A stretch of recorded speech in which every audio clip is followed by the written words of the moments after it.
देशवासियों, जय हिंद। मैं हूं जसवंत राज परमार, मुंबई। आज फिर मेरा दिल कांप उठा। दहशत भरे उन वीडियो को देखकर मेरा दिल बहुत दुखी हो रहा है कि जिस प्रकार से पालघर में दो साधुओं की और उनके ड्राइवर की निर्मम ढंग से हत्या की गई थी। जो वहां के सार्वजनिक वीडियो में ये बात आ चुकी है, जिस किसी की भी आंख खुली है उसको सब बात समझ में आ रही है कि ये एक मर्डर है, ये एक सोची समझी नीति के अंदर किया हुआ जघन्य अपराध है। लेकिन बड़े दुख की बात है कि आज महाराष्ट्र के गृह मंत्री ने सीआईडी की रिपोर्ट की चार्जशीट में उसे महज एक अफवाह बता दिया है। बहुत दुख होता है और हम ईश्वर से प्रार्थना करते हैं कि उन साधुओं की आत्मा को और उन ड्राइवर की आत्मा को शांति दे और ड्राइवर के परिवार को जीने की हिम्मत दे।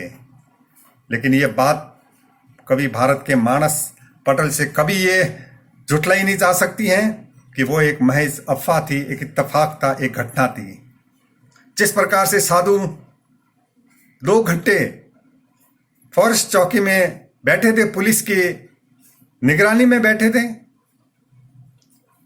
उनको भीड़ के अंदर लाया जाता है, पुलिस उसका हाथ झटक देता है। बहुत ही दिल दहलाने वाली वो एक घटना है, वो सीन है जिसको हम कभी देखना पसंद नहीं करते हैं।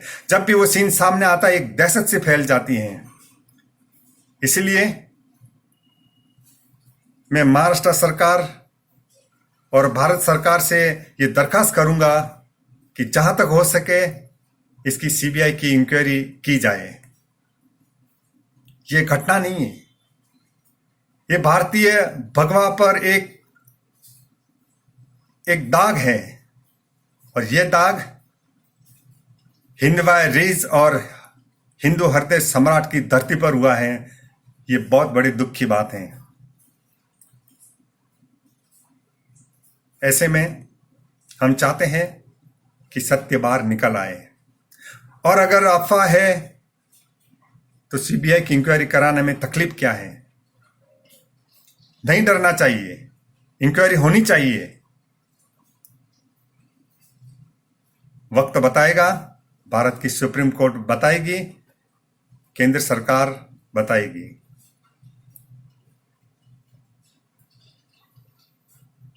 रिया चक्रवर्ती, सुशांत सिंह राजपूत की मंगेतर, उसकी प्रेमिका, उसने एक बहुत बड़ा ट्विस्टेड ट्वीट किया है कि सुशांत सिंह की मौत पर सीबीआई की पूछताछ होनी चाहिए।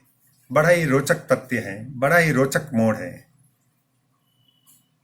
और करनी चाहिए सीबीआई की इंक्वायरी कि सुशांत सिंह राजपूत जिस प्रकार के माहौल से घिरा हुआ था, जिस प्रकार की सोशल बातें चल रही है, जिस प्रकार का उसके परिवार, उसके गृह राज्य बिहार में वार्तालाप बाहर निकल के आ रहा है और जिस प्रकार की इस घटना के बाद आज दिन तक जो भी क्रिया प्रक्रिया हुई है वो संदेह के दायरे में आती है और निश्चित है सीबीआई की जांच होनी चाहिए।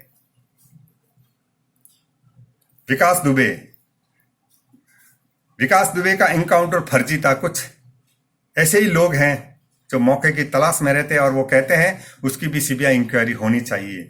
लेकिन इस घटना में, विकास दुबे के जघन्य अपराध के घटना में एक भाभी, मनु भाभी जिसको बोलते हैं, वो मनु भाभी इतनी चालाक और चकोर ढंग से इधर उधर फोन पे बातें बता रही है, वो भी आपको सुनना और समझना चाहिए। सचिन पायलट ने राजस्थान के स्पीकर की डिस्क्वालिफिकेशन की एप्लीकेशन को सुप्रीम कोर्ट में चैलेंज किया है।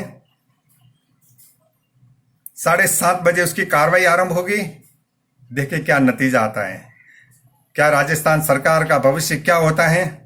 क्या एक राजनीति का गठबंधन जीतता है, एक कुविचारधारा जीतती है, या एक यंग डायनामिक मेहनत करने वाला युवा राजनेता जीतता है? ये आने वाला समय बताएगा। देशवासियों,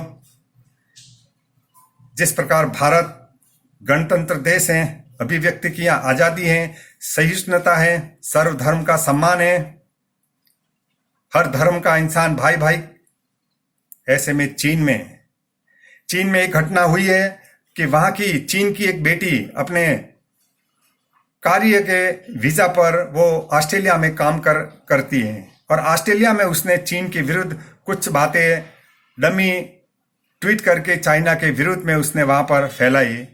चाइना ने उसको गलत समझ लिया। चाइना ने उस चाइना की बेटी के विरुद्ध में उसके माँ बाप के घर जाकर माँ बाप के फोन से उसको फोन करवाया और उनको बोला कि तूने जो भी काम किया है वो देश विरोधी है और जब भी तुम चाइना आओगी तुमको पुलिस स्टेशन में आना है और इन बातों का जवाब देना है। और बेटी के बाप को इतना मजबूर किया कि उस बाप ने उस बेटी के विरुद्ध बयान दिए कि हाँ, मेरी बेटी की गलती है। समझ जाइए भारत कितना महान देश है। यहाँ पर किसी भी प्रकार की कोई भेदभाव नहीं है। फिर भी कुछ देशद्रोही लोग हैं जो पीड़ित मानसिकता के प्रतीक है, जो सिर्फ अपना स्वार्थ साधने के लिए इस देश के विरुद्ध बयान देते हैं, इस देश के विरुद्ध वो काम करते हैं। उन्हें कोई लेना देना नहीं है कि भारत का प्रधानमंत्री जिस प्रकार से अपनी सेना और अपने लोगों के सहयोग से वो चाइना से लड़ रहा है, पाकिस्तान से लड़ रहा है, नेपाल से लड़ रहा है, जम्मू कश्मीर के समस्या है अभी भी वैसी है, कोरोना का महामारी का मुकाबला कर रहा है। ऐसे में आपका भी कुछ कर्तव्य बनता है। सवाल ये भी उठे हैं, सरकार क्या देती है? हर इंसान आज चाहता है कि मेरा बेटा अच्छी पढ़ाई करे, लेकिन सरकारी स्कूल में नहीं। मेरा बेटा